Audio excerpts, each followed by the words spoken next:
As-Sunnah Foundation. As-Sunnah Foundation. আসসালামু আলাইকুম ওয়া রাহমাতুল্লাহি ওয়া বারাকাতুহু। আলহামদুলিল্লাহ, সালাতু ওয়াসসালামু আলা রাসূলিল্লাহ, বাদ। সুপ্রিয় দর্শক শ্রোতা ভাই বোন, দেশ কিংবা প্রবাস যে যেখান থেকে দেখছেন, আপনাদের সকলকে সাদর আমন্ত্রণ জানাচ্ছি আস-সুন্নাহ ফাউন্ডেশন স্টুডিও থেকে। আপনারা দেখছেন আস-সুন্নাহ ফাউন্ডেশন আয়োজিত সাপ্তাহিক সরাসরি প্রশ্ন উত্তরমূলক অনুষ্ঠান শরীআই সমাধানের 256তম পর্ব। প্রিয় দর্শক, রমাদান উপলক্ষে আমাদের লাইভের সময় কিছুটা পরিবর্তিত হয়েছে বলতে পারি। প্রথমবারের মতো আমরা আজ জুমাবার বাদ আসর লাইভে এসেছি। যেহেতু জুমাবার বাদ আসরের সময়টা দোয়া কবুলের গুরুত্বপূর্ণ একটি সময় এবং সেই সাথে রমাদান মাস আবার ইফতারের পূর্ব মুহূর্ত, এতগুলো দোয়া কবুলের উপলক্ষের এই সময়টাতে আমরা দোয়া করতে ভুলব না। বিশেষ করে লাইভ অনুষ্ঠানটি আমরা ইফতারের 15 মিনিট আগে ইনশাআল্লাহ শেষ করার চেষ্টা করব কমপক্ষে, যাতে করে আমরা প্রত্যেকে যার যার মতো করে দোয়ায় মাশগুল হতে পারি। আর আজকে রমাদানের এই লাইভ অনুষ্ঠানটিতে হয়তো ঘন্টা ব্যাপী থাকা সুযোগ হবে না, কিন্তু আমরা 40 মিনিটের মতো আপনাদের সাথে লাইভে থাকার চেষ্টা অব্যাহত রাখবো, যদি আল্লাহ তৌফিক দান করেন। প্রিয় দর্শক, আপনার যে কোনো জীবন ঘনিষ্ঠ জিজ্ঞাসা মন্তব্যের ঘরে লিখুন, আমরা ইনশাআল্লাহ আপনার প্রশ্ন উত্তর দেওয়ার আপ্রাণ চেষ্টা অব্যাহত রাখবো। আস-সুন্নাহ ফাউন্ডেশনের ইফতার বিতরণ কার্যক্রম চলছে সারা দেশব্যাপী। এখনও এই প্রজেক্টে কেউ শরীক হতে চাইলে সে সুযোগ আছে। সেই সাথে আমাদের অন্যান্য যে কার্যক্রমগুলো আছে সেগুলো যথারীতি চলমান আছে। চলুন আর বিলম্ব না করি আপনাদের প্রশ্ন উত্তর দেওয়ার আলোকিত ভুবনে আমরা প্রবেশ করি। ইতিমধ্যে আমার কাছে অনেকগুলো প্রশ্ন চলে এসেছে। প্রথম প্রশ্ন দেখতে পাচ্ছি আমি, বাহ্যত ধার্মিক, দাড়ি রাখেন, টুপি পাঞ্জাবি পরেন, এরকম অনেক ব্যবসায়ীও পণ্য মজুত করে বাজারে কৃত্রিম সংকট সৃষ্টির সঙ্গে জড়িত। এদের কারণে ধার্মিকদের প্রতি সমাজের মানুষের বিরূপ ধারণা তৈরি হয়। অনেকে দাড়ি টুপি নিয়ে ট্রল করেন। এ বিষয়ে আপনার সুচিন্তিত মন্তব্য কামনা করছি। দেখুন, যারা মুখে লম্বা দাড়ি, মাথায় টুপি, গায়ে পাঞ্জাবি এবং নামাজ রোজা করেও মানুষের অসুবিধা তৈরি হয় এরকম কোনো কাজ করেন অথবা কৃত্রিম সংকট সৃষ্টি করবার জন্য মজুতদারি করেন, তারা একাধারে বগধার্মিকতার পরিচয় দিচ্ছেন। অর্থাৎ লেবাস সর্বস্ব কোনো দিন ইসলাম নয়, বরং ইসলামটা পূর্ণাঙ্গ জীবন ব্যবস্থা, সেটা তারা হয়তো বুঝতে অপারগ, অথবা তাদের এই লেবাসটা শুধুই বাণিজ্যিক বা ব্যবসায়িক স্বার্থে। দুটির একটি নিশ্চয়ই, হয় তারা ইসলামকে বোঝেননি, তারা মনে করেছেন ইসলামটা পোশাকই একটা ধর্ম, এটি তাদের একটি ভুল ধারণা, অথবা এটা তাদের বাণিজ্যিক একটি টুল মাত্র। একজন মুসলিম তিনি প্রকৃত অর্থে ধার্মিক তখনই হবেন যখন তিনি আল্লাহর হকের পাশাপাশি বান্দার হকের উপরে সচেতন হবেন। নবী সাল্লাল্লাহু আলাইহি ওয়াসাল্লাম যেখানে পরিষ্কারভাবে বলেছেন, আল মুহতাকিরু খাতি লা ইয়াহতাকিরু ইল্লা খাতি, অপরাধী ছাড়া কেউ কৃত্রিম সংকট সৃষ্টি করবার জন্য মজুতদারি করতে পারে না। মজুতদারি করাকে যেখানে নবী সাল্লাল্লাহু আলাইহি ওয়াসাল্লাম নিরুৎসাহিত করেছেন, সেখানে দাড়ি টুপি নিয়ে মজুতদারি করাটা এটা হলো একরকম ইসলামের সাথে তামাশার শামিল। দ্বিতীয়ত, আমরা আমাদের যে সমস্ত ভাই ব্রাদাররা যারা বাহ্যিকভাবে ইসলাম চর্চা করেন, কিন্তু বেচাকেনা করতে গিয়ে, ব্যবসা বাণিজ্য করতে গিয়ে, অন্যান্য কাজকাম করতে গিয়ে তারা আল্লাহর বিধিবিধানকে মেনে চলছেন না, মানুষের কষ্টের কারণ হচ্ছেন, মানুষের অধিকার নষ্ট করছেন, তারা ইসলামটাকে ভালো করে যেন বোঝেন, ইসলামটাকে ভালো করে যেন শেখেন এবং জানার চেষ্টা করেন, সেই জন্য আমি তাদেরকে বিনয়ের সাথে অনুরোধ করছি। এই সমস্ত মানুষদেরকে যারা ধার্মিক মনে করেন, অনেক আলেম ওলামা আছেন তাদেরকে মসজিদ মাদ্রাসার সাথে অ্যাকোমোডেট করেন, তাদেরকে আমরা বলবো যে দিনের প্রকৃত রূপটা তাদের সামনে তুলে ধরার চেষ্টা করবেন। একজন মানুষ তিনি যখন বেচাকেনা করবেন, মানে ক্রেতা হবেন কিংবা বিক্রেতা হবেন, তখনও তাকে অন্যের অধিকার এবং সুবিধার দিকটা খেয়াল রাখতে হবে। আপনার আগের কম দামে কেনা জিনিসপত্র আপনি সরিয়ে রাখছেন, রমজানের দাম বাড়বে তখন আপনি সরিয়ে সেটা বিক্রি করবেন, পরিষ্কার এটি নাজায়েজ। বাজারের স্থিতিশীলতা রক্ষা করার জন্য শরিয়ার নির্দেশ, সরকারি নির্দেশ শুধু নয়, শরিয়ার নির্দেশ হলো আপনি বাজারে স্বাভাবিক আচরণ করবেন, অস্বাভাবিক আচরণ নয়। যা আছে সেটা বিক্রি করবেন, দাম যখন বাড়বে তখন আপনি বেশি দামে পণ্য কিনে সেটা আপনি বিক্রি করবেন সে দামেই। যদি আপনি এভাবে ব্যবসা করতে পারেন, অর্থাৎ বেশি দামে দাম বেড়ে গেলে তখন বেশি দামে কিনে বেশি দামে বিক্রি করবেন, সে দামের আনুপাতিক হারে আপনি বিক্রি করবেন, তাতে যদি ব্যবসা আপনার কম হবে। কিন্তু যদি আপনি আগে থেকে মাল স্টক করে রেখে এরপর দাম বাড়ার পর বিক্রি করেন, তাহলে সেক্ষেত্রে এটা হবে কৃত্রিম সংকট সৃষ্টি করা। বিশেষ করে এই ধরনের মাল সরায় রাখার ফলে যে সংকট সৃষ্টি হয়, তার ফলেও দাম অনেক সময় বেড়ে যায়। তো এর জন্য যত মানুষের কষ্ট হবে এবং অতিরিক্ত মুনাফা অর্জন করা হবে এখানে, সেটা অবশ্যই নাজায়েজ এবং গুনাহ হবে। নবী সাল্লাল্লাহু আলাইহি ওয়াসাল্লাম বলেছেন, সবচেয়ে উত্তম মানুষ হলো তারা যারা ক্রয়ের সময় এবং বিক্রয়ের সময় উভয় সময় মানুষের প্রতি সহমর্মিতা, আন্তরিকতা, অন্যের অধিকার এগুলোর উপর সচেতন থাকে। সামহান ইদা রাহিমাল্লাহু ইমরাআন সামহান ইদা বা সামহান ইদা ইশতারা, যখন সে বিক্রি করে তখনও সে আন্তরিক থাকে, বিনয়ী থাকে এবং অন্যের অধিকারের উপর সচেতন থাকে, এবং যখন ক্রেতা হয় তখনও সে একই রকমের মোড তার মধ্যে থাকে। অতএব দাড়ি টুপি নিয়েও যারা এই কাজগুলো করছে তারা ইসলামকে সঠিকভাবে বুঝতে পারেনি বলে আমাদের ধারণা। আল্লাহ তাদেরকে হেদায়েত দান করে আমরা দোয়া করছি। তবে এর কারণে দাড়ি টুপি নিয়ে ট্রল করার কোনো কারণ নেই, কারণ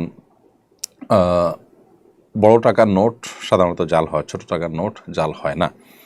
তো এর মানে এই না যে বড় টাকার দোষ আছে।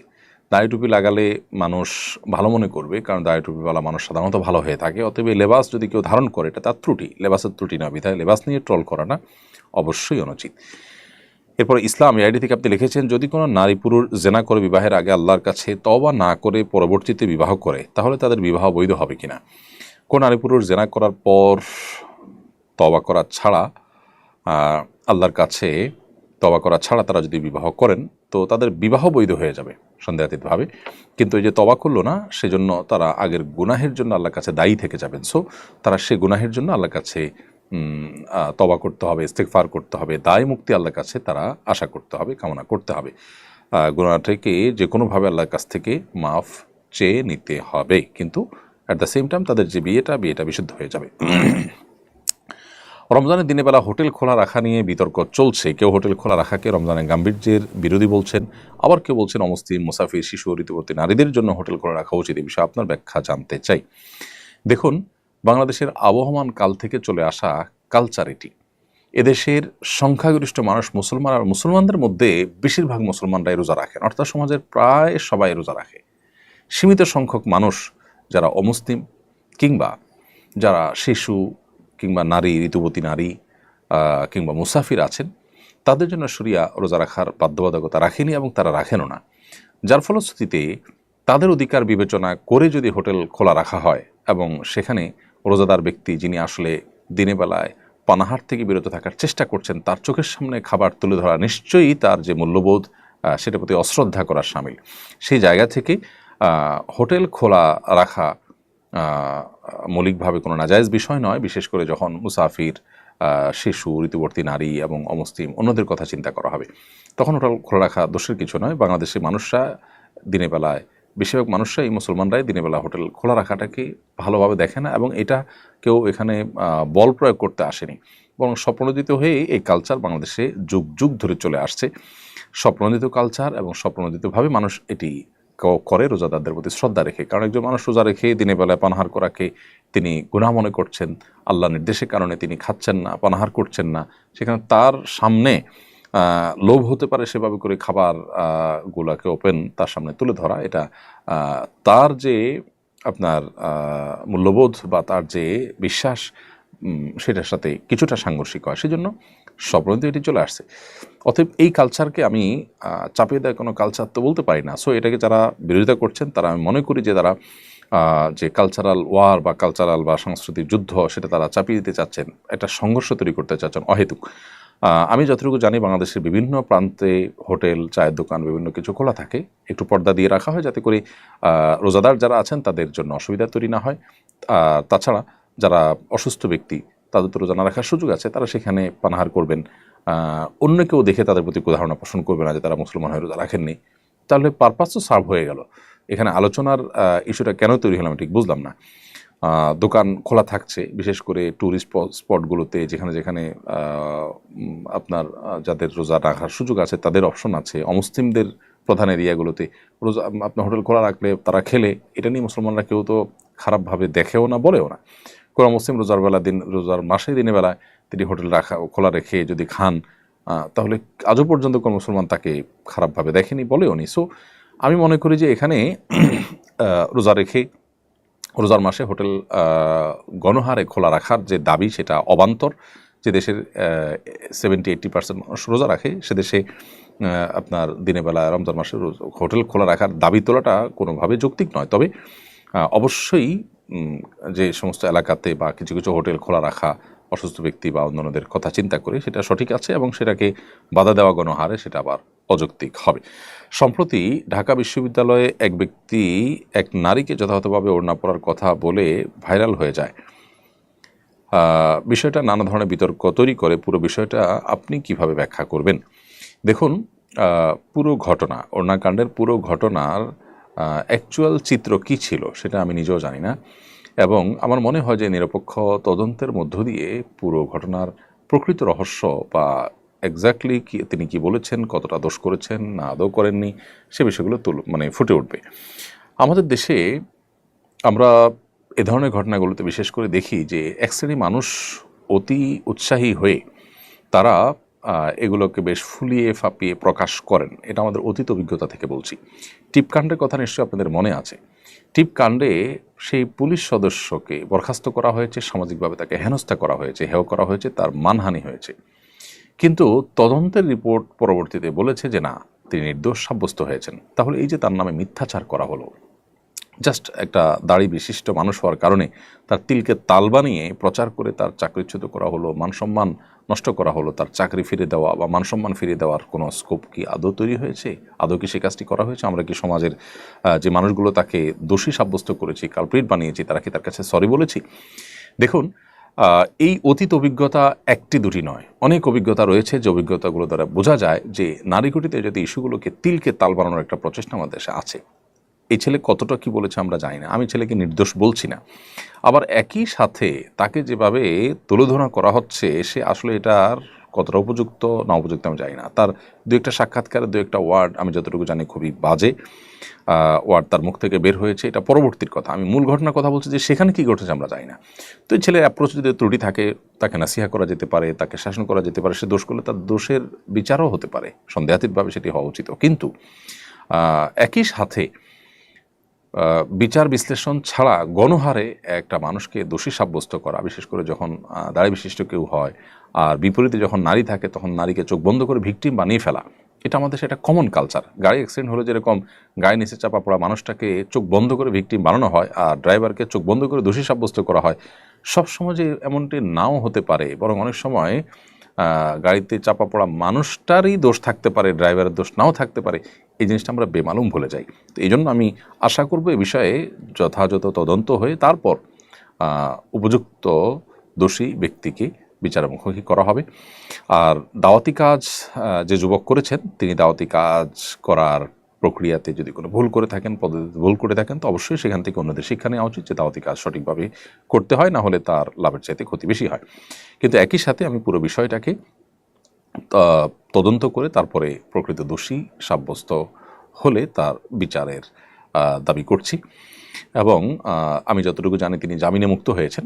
অতএব জামিনে মুক্ত হলে এটাকে আবার দোষারোপ করা বা এটা নিয়ে আবার অনেক কথা বাড়ানোর কোনো কারণে। তবে একই সাথে অতি উৎসাহী কিছু মানুষ তাকে আবার পাগড়ি পরিয়ে একেবারে যেভাবে তাকে অ্যাপ্রিসিয়েট করেছেন, সেটা নিয়ে অবশ্য যথেষ্ট আপত্তি তোলবার সুযোগ আছে। এই জায়গা থেকে যে এ ছেলের অ্যাপ্রোচটা সঠিক বেঠিক কী ছিল না ছিল জানা শোনা ছাড়াই শুধুমাত্র তিনি হয়তো আপনার ধার্মিক অথবা দাড়িধারী, সেই কারণে তাকে আমি অ্যাপ্রিসিয়েট করলাম। তার যদি কোনো ভুল হয়ে থাকে সেটাকেও তো সংশোধনে আনা উচিত।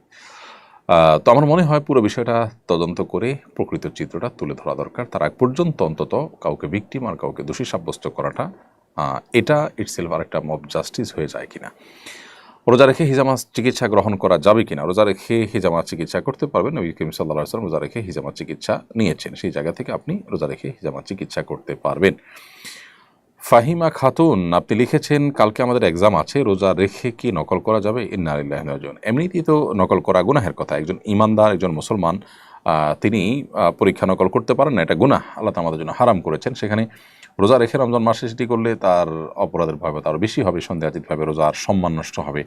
যে মাসটা গুনাহ ত্যাগের মাস, সে মাসে গুনাহ করাটা হবে একরকম বিদ্রোহের মতো অপরাধ। সো অবশ্যই আল্লাহকে ভয় করা উচিত। এমনি মঈনুল হক আপনি লিখেছেন, আমি একজন ব্যবসায়ী, দোকান পরিচালনার কারণে নিয়মিত তারাবি পড়তে পারি না, তাতে কি আমার রোজার কোনো ক্ষতি হবে? ভাই মঈনুল হক, আপনি দোকান পরিচালনা করার কারণে তারাবি পড়তে পারেন না, এক্ষেত্রে আপনার দোকানে যদি একাধিক লোক থাকে তাহলে সেক্ষেত্রে পালাবদল করে আপনারা তারাবি পড়বেন। ব্যবসায়ীদের বিভিন্ন শপিং মলে, মার্কেটে তাদের সুবিধার্থে একাধিক টাইমে তারাবি নামাজ হয়ে থাকে। সো সেই তারাবির নামাজে কখনো আপনি গেলেন, কখনো আপনার কর্মচারী পাঠালেন, কখনো সহকর্মীকে পাঠালেন, এভাবে পাল্টাপাল্টি করে আপনি পড়ার চেষ্টা করা উচিত। আর যদি কোনো কারণে সেটা করতে না পারেন তো একাকী আপনি তারাবি পড়লেও আপনার তারাবি আদায় হয়ে যাবে। এমনি শাহিন লিখেছেন, অসুস্থতা থাকা অবস্থায় গিয়ে রোজা রাখা ফরজ। আপনি যখন অসুস্থ হবেন, এমন অসুস্থতা যে অসুস্থতার কারণে রোজা রাখার জন্য শারীরিক সামর্থ্য আপনার থাকবে না, তখন আপনার জন্য রোজা রাখাটা ফরজ হবে না।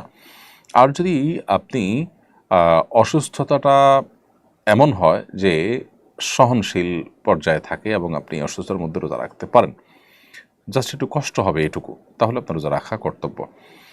যেই অসুস্থতার ফলে রোজা রাখতে গেলে আপনার মৃত্যু, অঙ্গহানি বা সীমাহীন কষ্ট হতে পারে, যেটা অসহ্য হয়ে যাবে আপনার, সে পর্যায়ে হলে তখন আপনি রোজা না রেখে রমজানের পরে এই দিনগুলোর পরিবর্তে রোজা রেখে দিতে পারবেন। রিফাত আহমেদ আপনি লিখেছেন, আমাদের দেশে সম্প্রতি সারা বিশ্বে একই দিনে রোজা ঈদ পালন করার আহ্বান বেশ জোরে সোরে শোনা যাচ্ছে, এ বিষয়ে আলেমদের মতামত কি? সারা বিশ্বে একই দিনে রোজা, এই দাবিটা বাস্তবসম্মত না। একই দিনে পৃথিবীতে সবসময় আমাদের দেশে যখন দিন, ইউএসএতে তখন রাত, তাহলে আপনি একই সময় সারা বিশ্বে আসলে রোজা তো রাখতে পারবেনও না। এটা হলো একটা কথা। দ্বিতীয়ত কথা হলো যে নবী করিম সাল্লাল্লাহু আলাইহি ওয়াসাল্লাম তার সময়ও তিনি চাঁদ দেখে আমাদেরকে সিয়াম পালন করতে বলেছেন। এরকম একাধিক হাদিস দ্বারা সাব্যস্ত হয় যে কেউ এক জায়গায় ঈদ করে গেছেন, যে অন্য জায়গায় গিয়ে অন্যদিন হয়তো ঈদের চাঁদ দেখা গেছে, সেখানকার মানুষকে তিনি পরে ঈদ করতে দেখেছেন।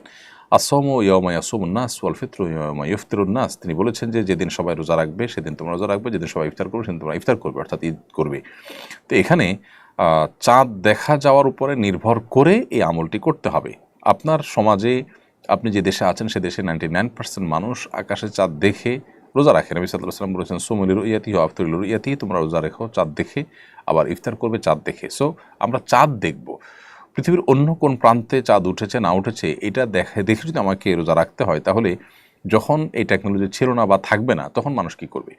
ইসলামটা তো সার্বজনীন, সর্বকালীন, সব সময়ের জন্য প্রযোজ্য। বিধায় ইসলাম এমন কোনো ব্যবস্থার কথা বলে না যেটা এক সময় কার্যকর থাকবে আর সময় অকার্যকর হয়ে যাবে। তো এই জায়গা থেকে আমাদের দেশে মানুষ, আমরা চাঁদ দেখে রোজা রাখা, চাঁদ দেখে ঈদ করাটা এটা বাস্তবসম্মত। একই দিনের সারা পৃথিবীর মানুষ রোজা রাখা বা ঈদ করাটা কোনো দিনই সম্ভব নয়, কারণ ভৌগোলিকভাবে এটা অবাস্তব।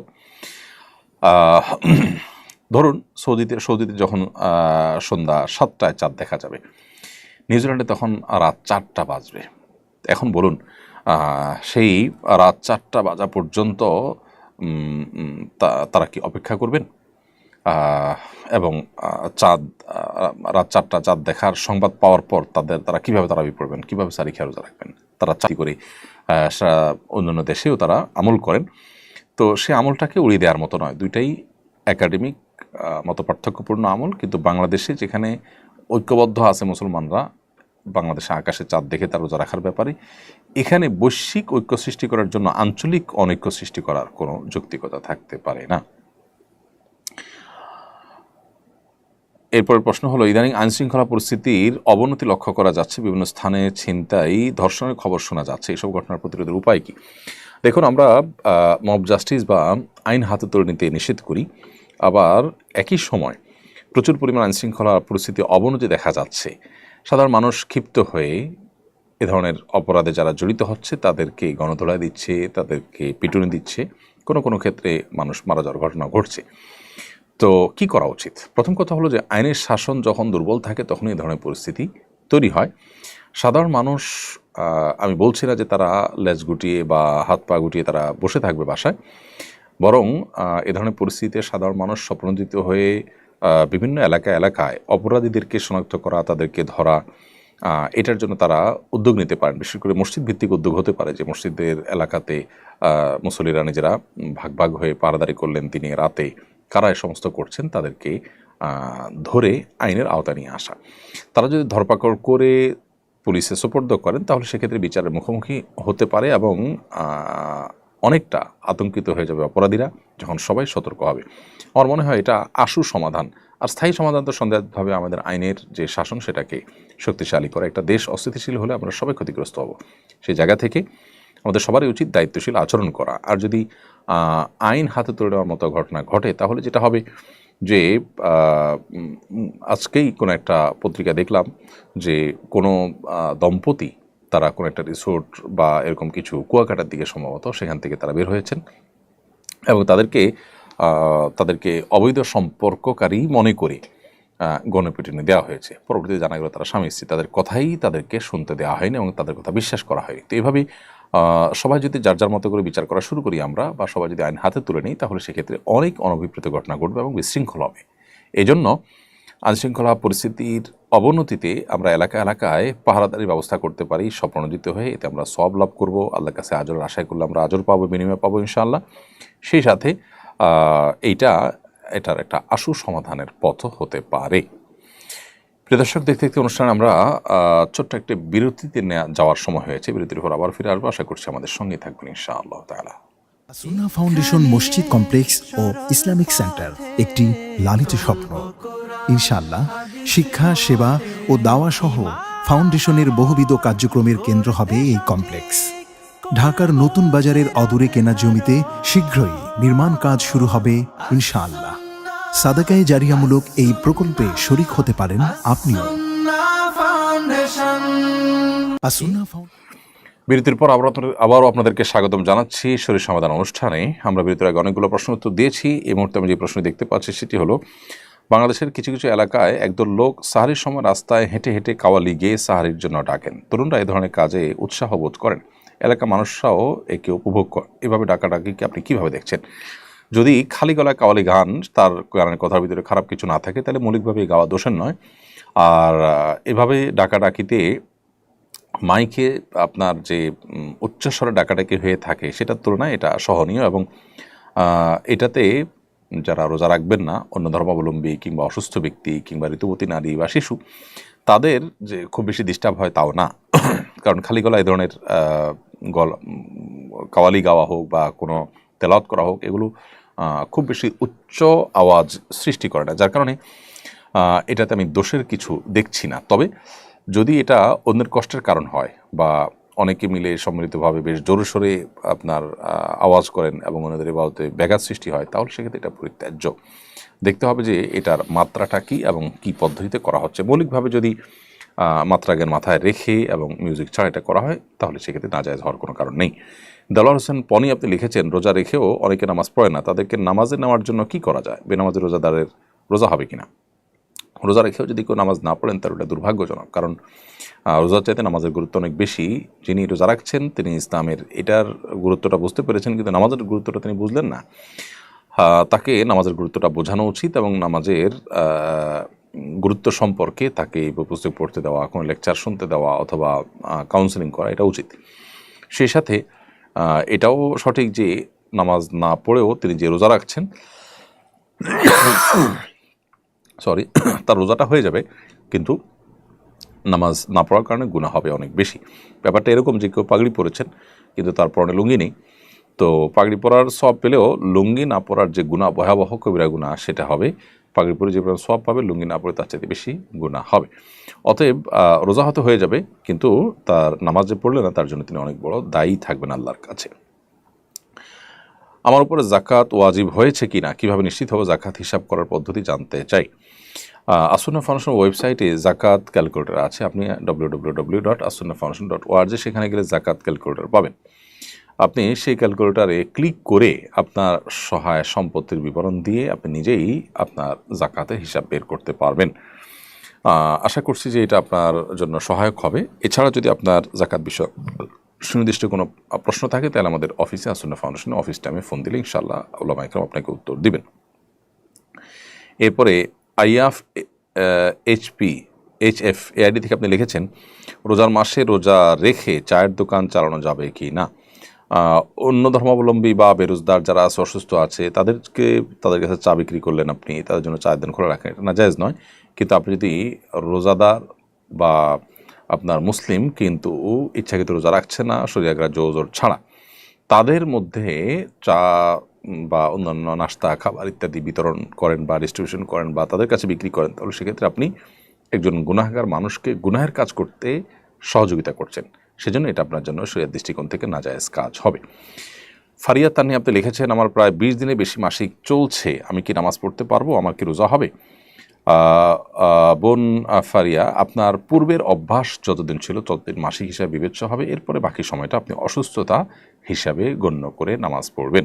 ধরুন আপনার 8 দিন হয়ে থাকে বা 9 দিন হয়ে থাকে কিংবা 10 দিন হয়ে থাকে, তাহলে 10 দিনই আপনার হবে, যেটা আগে পূর্বের অভ্যাস আছে। আর যদি অভ্যাস না থাকে, এক এক সময় এক একটা হয় এবং এখন টানা হচ্ছে, তো সর্বোচ্চ 10 দিন আপনার মাসিক হয়, বাকি দিনগুলোতে আপনি নামাজ পড়বেন।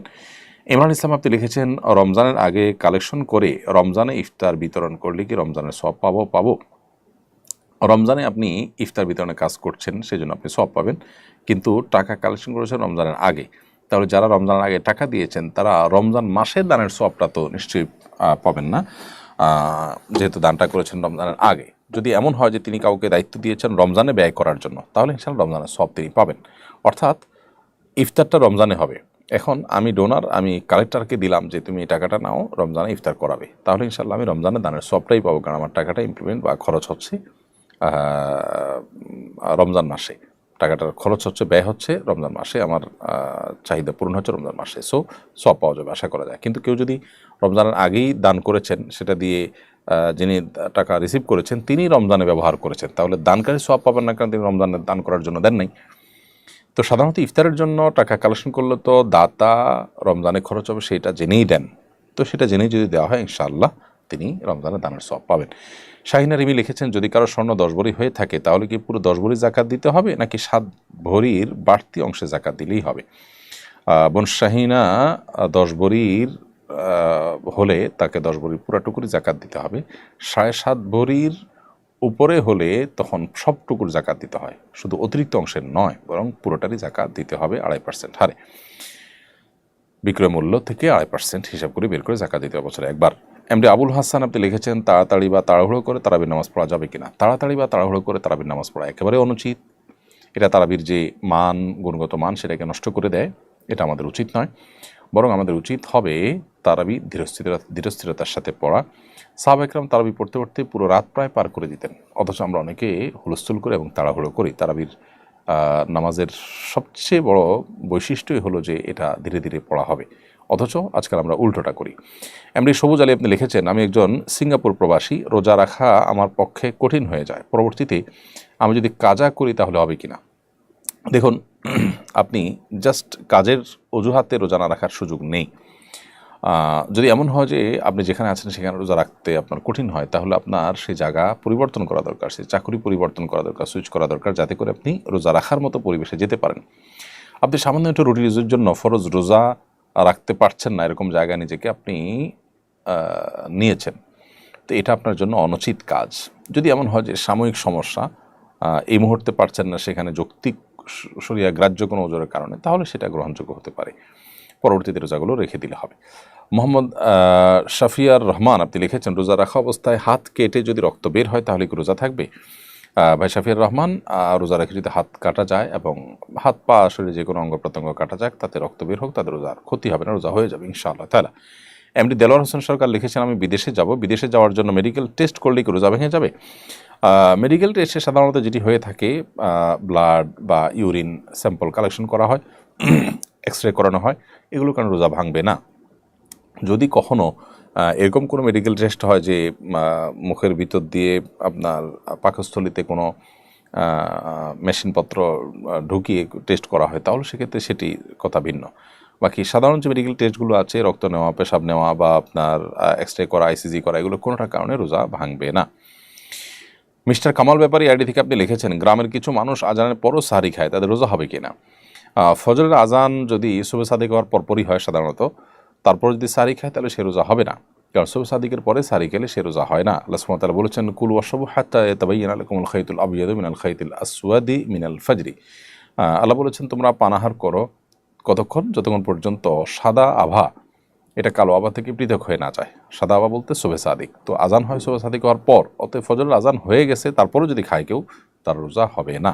মূলত আজান দেওয়া অবস্থাতে যদি কারোর হাতে খাবার থাকে, তারপরে নবী সাল্লাল্লাহু আলাইহি ওয়াসাল্লাম সেটা শেষ করতে বলেছেন। এটা হলো সাহারির আজান, যেটা ফজরের নামাজের আগে হয়ে থাকে, সেটার কথা। নাইম আহমেদ আপনি লিখেছেন, হুজুর রোজা অবস্থায় চুল নখ কাটা যাবে কি না? চুল নখ রোজা অবস্থায় কাটা যাবে, তাতে কোনো অসুবিধা নেই, রোজার কোনো ক্ষতি হবে না। মাথায় তেল দেওয়া যাবে, আতর ব্যবহার করা যাবে, মেসওয়াক করা যাবে, এগুলো কোনোটাই রোজার কোনো ক্ষতি করবে না। সুরমাও ব্যবহার করতে পারবেন। এরপরে নুজহাতুর রহমান আপনি লিখেছেন, বাড়িতে হাফেজার সাথে মহিলারা খতম তারাবি পড়তে পারলে কীভাবে পড়বে? দেখুন, কোনো হাফেজা মহিলার পিছনে বাড়ির অন্যান্য মহিলারা যদি তারাবির নামাজ পড়েন, বিশেষ করে হাফেজা মহিলার তারাবি তিনি ভুলে যাবেন, যদি জামাতে না পড়েন, ইয়াদ থাকবে না, সেক্ষেত্রে বাড়ির মহিলারা নিজেরা তারাবিতে জামাত করেছেন, সেক্ষেত্রে মাওলানা তাকি ওসমানী সাহেব সহ অনেকে এটাকে জায়েজ বলেছেন, যদিও ফোকাহে হানাফি অন্যরা সাধারণত মেয়েদের জামাত নিজেরা করাটাকে মাকরু বলেছেন। আমাদের আয়েশা সহ বিভিন্ন মহিলা সাহাবীদের দ্বারা জামাতের সাথে সালাত আদায় করার বিষয়টি সুসাব্যস্ত আছে, সেই জন্য সৌদি আরব উলামা ইকরাম এটিকে জায়েজ বলেন। তো সেই জায়গা থেকে হাফেজা মেয়ে যদি ঘরোয়াভাবে নিজেরা করেন, অন্যান্য মেয়েদেরকে ডাকডোল পিটিয়ে পুরুষদের মতো এরকম জমায়েত না করেন, মসজিদ না করেন, তাহলে এটা বিশেষ করে হিফজ ধরে রাখার শর্তে, ধরে রাখার প্রয়োজনে করলে সেটি জায়েজ হতে পারে। পুষ্প বৃষ্টি আইডি থেকে আপনি লিখেছেন, মোবাইল দেখলে কি রোজা ভেঙে যাবে? না, মোবাইল দেখলে রোজা ভাঙতে যাবে কেন? তবে মোবাইলে হারাম বা খারাপ কোনো জিনিস যদি আপনি দেখেন তাহলে গুনাহ হবে। সেটা রমজানের বাইরে দেখলেও গুনাহ হবে, রমজানে দেখলে গুনাহ আরও বেশি হবে, কিন্তু তার সাথে রোজা ভঙ্গ হওয়ার সম্পর্ক নেই।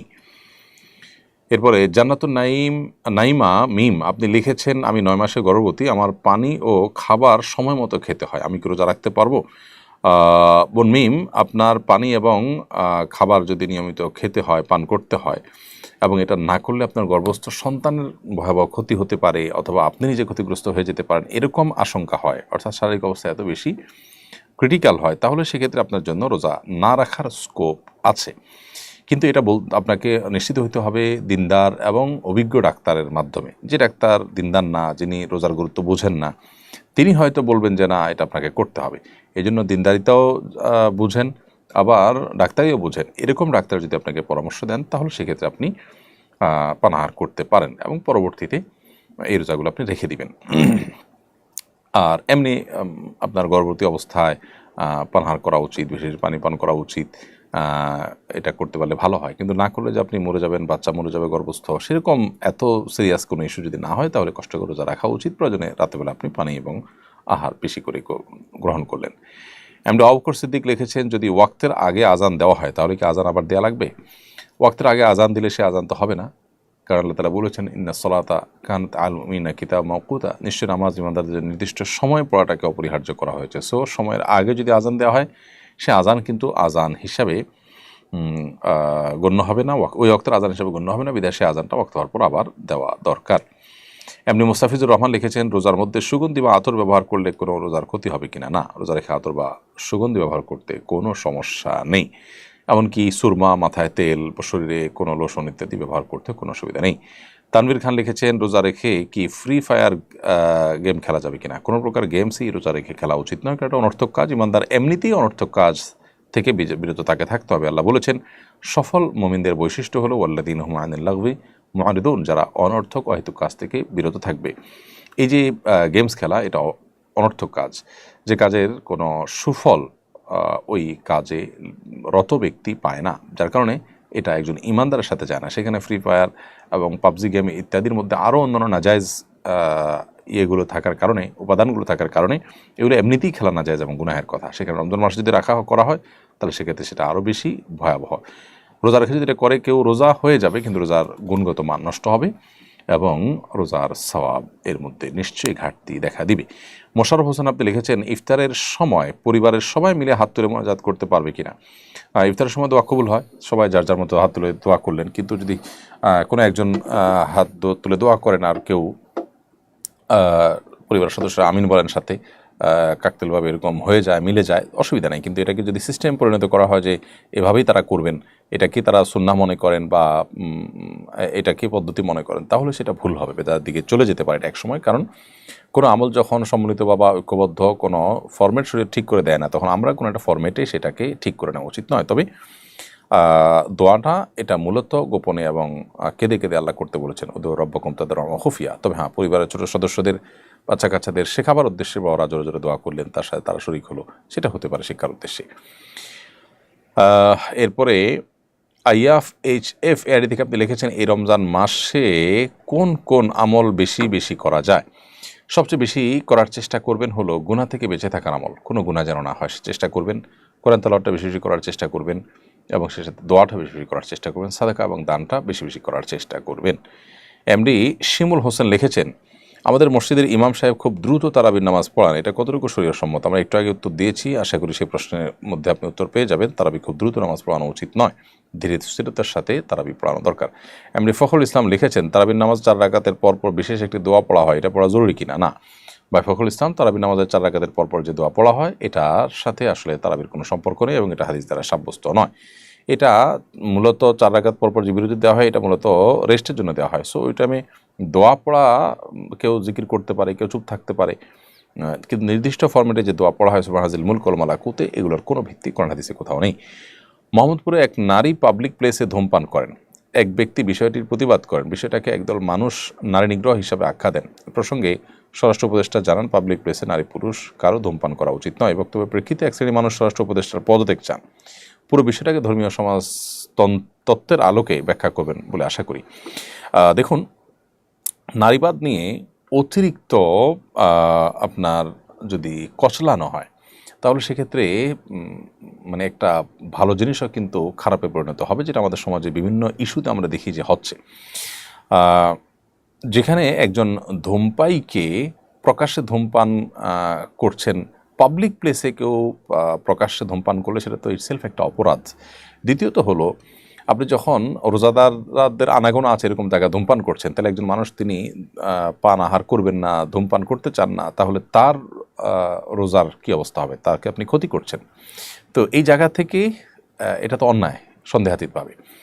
মুসলিম প্রধান দেশে বা যে দেশে মানুষ এভাবে দিনের বেলায় কেউ কারোর সামনে পানাহার করে না, সেই কালচারটা এখানে প্রতিষ্ঠিত আছে, সেখানে আপনি এতটুকু শ্রদ্ধা যদি এখানকার ধার্মিক, এখানকার রোজাদারদের প্রতি না রাখেন, তাহলে সেক্ষেত্রে আপনি তো সমাজের মানুষের যে কালচার বা তাদের কৃষ্টি, তাদের যে ধর্ম, এটার প্রতি শ্রদ্ধাই প্রদর্শন করছেন না।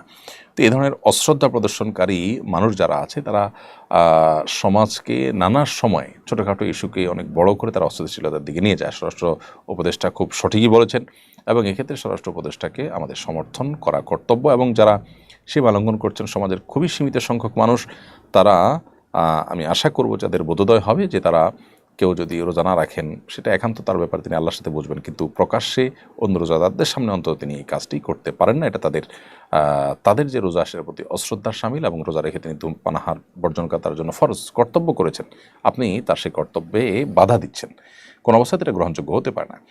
এমডি শুভ এফআইডি থেকে লিখেছেন, আমার প্রচণ্ড কোমর ব্যথা 2 বছর ধরে। কোমর ব্যথার কারণে আমি সাধারণভাবে বসে নামাজ পড়তে পারি না, চেয়ারে বসে নামাজ পড়ি, আমার নামাজ হবে কিনা? কোমর ব্যথা যদি অনেক বেশি হয়, সীমাহীন হয়, তাহলে সেক্ষেত্রে আপনি চেয়ারে বসে নামাজ পড়লে নামাজ হয়ে যাবে।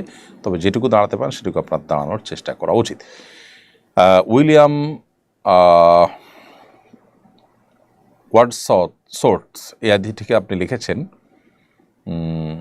জামাতে তারাবির নামাজ আদায় করার সময় সূরা ফাতিহার পর কি অন্য সূরা মুক্তাদিকেও পড়তে হবে নাকি হুজুর পড়লেই হবে? দয়া করে জানাবেন। জামাতে তারাবির নামাজ আদায় করার সময় সূরা ফাতিহার পর অন্য সূরা যখন পাঠ করা হবে মুক্তাদির, আমরা তখন মনোযোগ সহকারে শুনবো। যখন উচ্চস্বরে পড়া হচ্ছে তখন আমরাও শুনবো, আমরা আর পড়বো না সেটার সাথে। কারণ আল্লাহ তাআলা বলেছেন, ওয়াইদা কুরিয়াল কুরআন ফাসতামিউ লাহু ওয়া আনসিতু, তোমরা যখন কোরআন পাঠ করা হয় তখন মনোযোগ দিয়ে শুনবে এবং চুপ থাকবে। এই জন্য মনোযোগ দিয়ে শুনতে হবে এবং চুপ থাকতে হবে এই সময়টাতে। এমডি শোয়েব আলী ইসলাম লিখেছেন, রোজা রেখে খবর দেখা যাবে কিনা? যাবে, যদি জায়েজ খবর হয়, যদি খবরের দৃশ্য হারাম হয়, না জায়েজ হয়, তাহলে সেটা দেখাতেও সর্বাবস্থা না জায়েজ। সিনথিয়া মনি আপনি লিখেছেন, স্ত্রী কি স্বামীকে জাকাত দিতে পারবে কিনা? স্ত্রী তার স্বামীকে জাকাত দিতে পারবে না ফুকাহ হানাফের মতে। কারণ স্বামীকে জাকাত দিলে দিন শেষে এটা তার কাছে ফিরে আসবে। কিন্তু যদি স্বামী নিঃস্ব হন, অভাবী হন, যেহেতু স্বামীর ভরণ পোষণ দেয়া স্ত্রীর কর্তব্য নয়, সেই জায়গা থেকে স্ত্রী স্বামীকে জাকাত দিতে পারবেন। বিষয়টা নিয়ে আরেকটু খোলাসা করে আলাদা কোনো স্বতন্ত্র ক্লিপ আমরা দেখি ইনশাআল্লাহ বলার চেষ্টা করব। এমনি রিফাত আপনি লিখেছেন, মসজিদ কাছে কয়েকজন মিলে বাড়িতে জমায়েত করলে কি নামাজ হবে? মসজিদ কাছে হলে মসজিদে গিয়ে নামাজ পড়া কর্তব্য। কারণ একটি হাদিস রয়েছে, লা সলাত আলি জাল মসজিদ ইল্লা ফিল মসজিদ। হাদিসের সনদ নিয়ে কিছুটা দুর্বলতা থাকলেও মৌলিকভাবে অন্য হাদিসের আলোকে এর অর্থটা ঠিকই সাব্যস্ত। সেটি হলো জামাতে সালাত মসজিদে আদায় করা উচিত, কোনো গ্রহণযোগ্য ওজোর ছাড়া বাসা নামাজ পড়া উচিত না। মসজিদে অনেক দূরে যেতে পারছেন না, বিশেষ কোনো ওজোর আছে, এটা ভিন্ন কথা, কিন্তু কোনো বিশেষ গণশরীয়াগ্রাহ্য ওজোর ছাড়া এরকম করাটা অনুচিত যে আপনি আপনার বাসা বাড়িতে নামাজ পড়লেন। প্রিয় দর্শক, যেহেতু ইফতারের সময় ঘনিয়ে আসছে এবং সেই সাথে আজকে জুমার দিন আসরের পর দোয়া কবুল হয়, আমরা শেষ সময়টাতে ইফতার এক মুহূর্তে দোয়াতে মাশগুল থাকা দরকার। সেজন্য আমরা লাইভ অনুষ্ঠানটিকে এখানেই শেষ করছি। আল্লাহ তৌফিক দিলে পরবর্তী লাইভে আপনাদের সাথে দেখা হবে। সে পর্যন্ত সবাইকে আল্লাহ তাআলা ভালো রাখুন, নিরাপদে রাখুন, সুস্থ রাখুন। জাযাকুমুল্লাহ খাইর। আসসালামু আলাইকুম ওয়া রাহমাতুল্লাহি ওয়া বারাকাতুহু। আসুন্নাহ ফাউন্ডেশন, উম্মার স্বার্থে সুন্নাহর সাথে। আসুন্নাহ ফাউন্ডেশন, উম্মার স্বার্থে সুন্নাহর সাথে। আসুন্নাহ ফাউন্ডেশন, উম্মার স্বার্থে সুন্নাহর সাথে। আসুন্নাহ ফাউন্ডেশন, উম্মার স্বার্থে